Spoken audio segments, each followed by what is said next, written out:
Picture this. A player misses 2 free throws with the game on the line. The arena goes quiet. Fans are sick to their stomachs. And then, just seconds later, that same player pulls up from 31 feet away and buries one of the most ice-cold game winners this league has ever seen. This isn't Hollywood. This is what happened when Caitlin Clark and the Indiana Fever visited Washington, and what unfolded in those final seconds sent an unmistakable message to the entire WNBA. But to understand why this moment was so massive, you need to see the full picture. The dominance, the collapse, the coaching controversy, and a rivalry that traces all the way back to the Big Ten.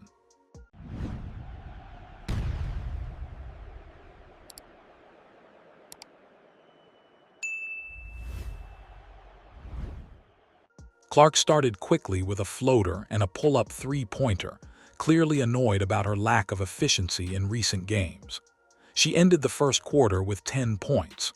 The ball movement was crisp, the pace was fast, and Indiana looked like an entirely different team from the one that had been stumbling through recent weeks.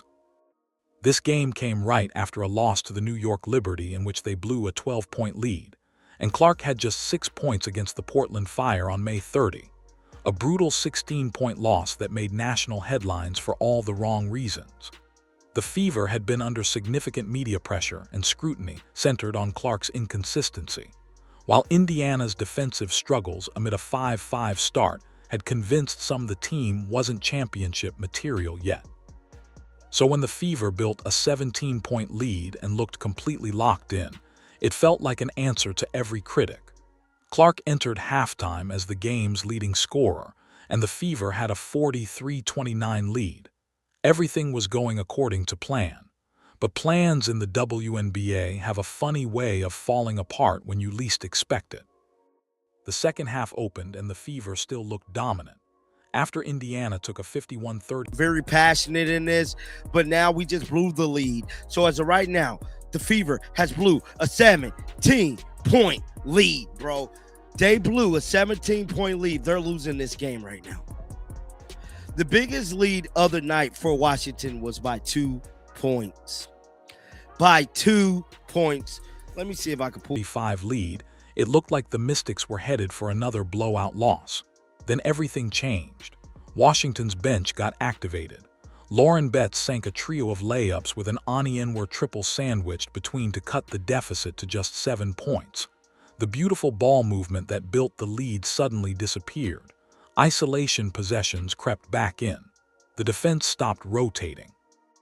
Indiana responded with a run of its own to grow the advantage back to 12, but the Mystics refused to go away, embarking on a 7-0 run to make it 58-53 entering the fourth quarter. You could feel the momentum shifting in real time. The Fever committed 20 turnovers in this game, and these weren't forced miscues from suffocating defense. These were sloppy passes, reckless drives into traffic, and miscommunications that handed Washington extra possessions on a silver platter. Once again, give up over 20-plus defensive rebounds, man. They had 17 steals, 20 turnovers. Oh, my goodness, bro. 20 turnovers, dog. We can't win having... Anienwar continued her impressive showing, pulling Washington within 4. The lead that once felt insurmountable was evaporating, and there was nothing Indiana seemed willing to do to stop the bleeding. What made it even more frustrating was the context. This wasn't the first time this season the Fever had let a comfortable lead slip away. This is where the conversation gets uncomfortable. Coach Stephanie White left Clark on the bench for much of the second quarter, playing her under 4 minutes total.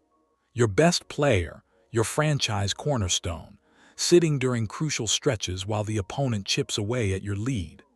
Weeks earlier, the internet had already exploded over a viral sideline exchange between Clark and White. During Indiana's 184 loss to Portland, cameras caught the two in an animated discussion that raised questions about the harmony between star and coach. White was addressing the team during a timeout, jabbing her finger in the air in Clark's direction while continuing to speak.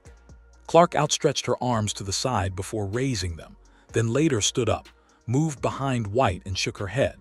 Both sides downplayed it afterward. Clark brushed it off as simply 2 Caitlin missed the first one.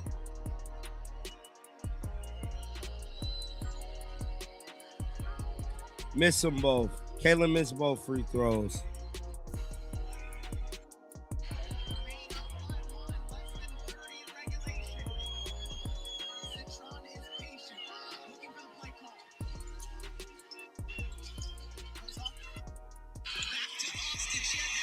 Oh, let's go, Lexi! people being competitive.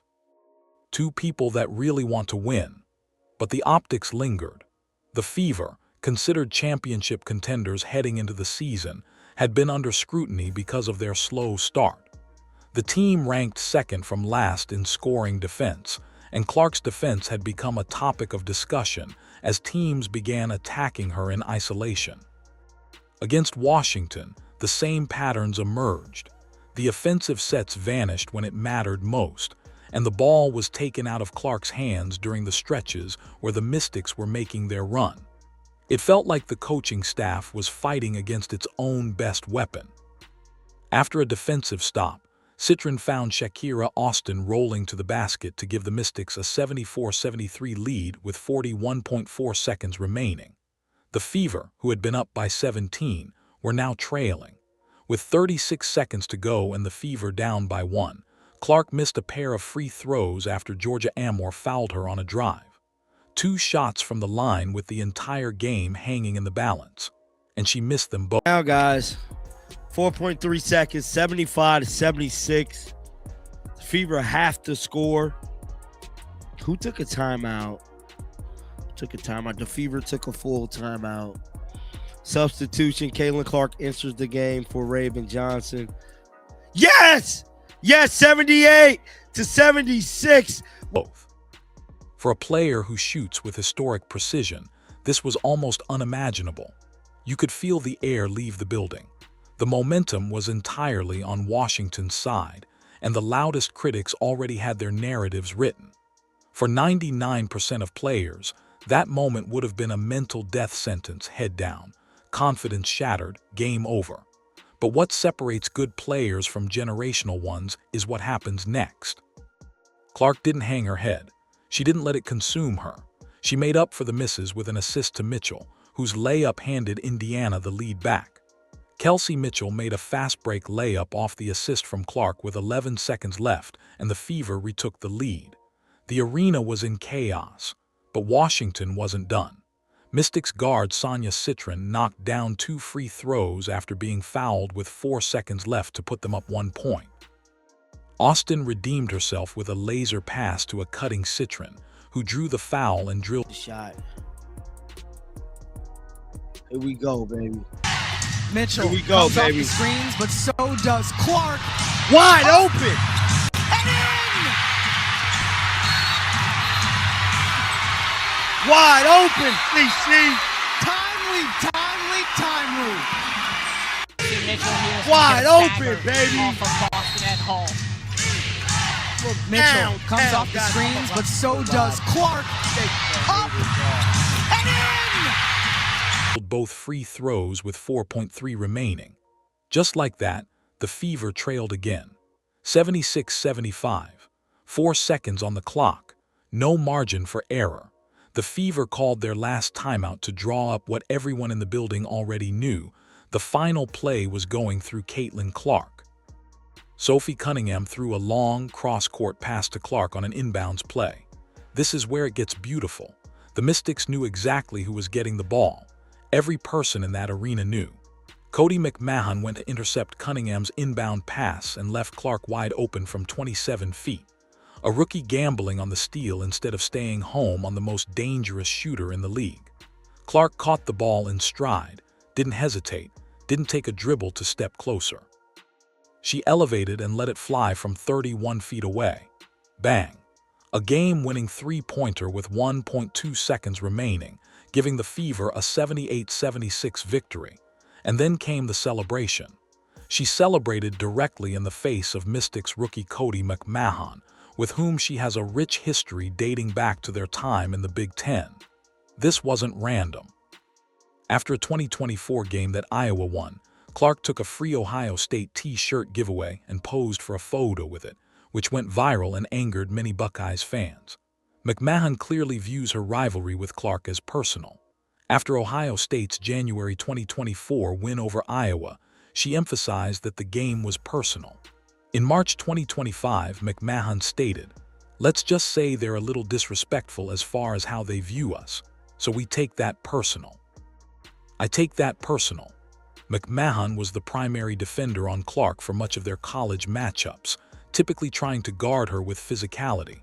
So when McMahon gambled on that interception and left Clark wide open for the dagger, there was a layer of poetic justice that went far beyond one basketball game.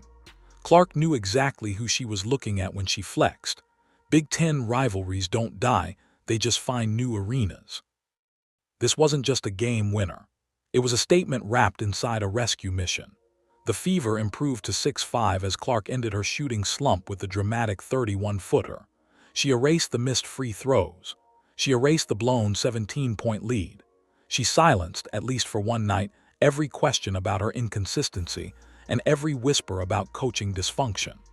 Clark led the team with 19 points, with Kelsey Mitchell adding 15 and Aaliyah Boston contributing 14.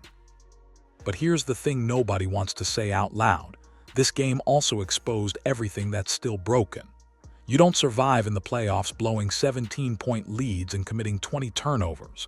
Teams have begun attacking Clark in isolation, and in the last 4 games before this one, she defended 34 isolations, the most by any player over a 4-game span in the past 3 seasons. The defensive issues are real. The rotation questions are real. And one magical shot doesn't erase the structural problems that nearly buried this team. So the question isn't whether Caitlin Clark is clutch. She just answered that from 31 feet away. The real question is whether the people around her can build something worthy of the talent standing at center court. Because if they can't, moments like this will keep being miracles instead of expected outcomes. And no franchise should have to rely on miracles to survive. Before going further, if you're enjoying this video, don't forget to smash that subscribe button. It really helps us keep bringing you the content you love. Share this video with your friends so they don't miss out on all the drama and excitement.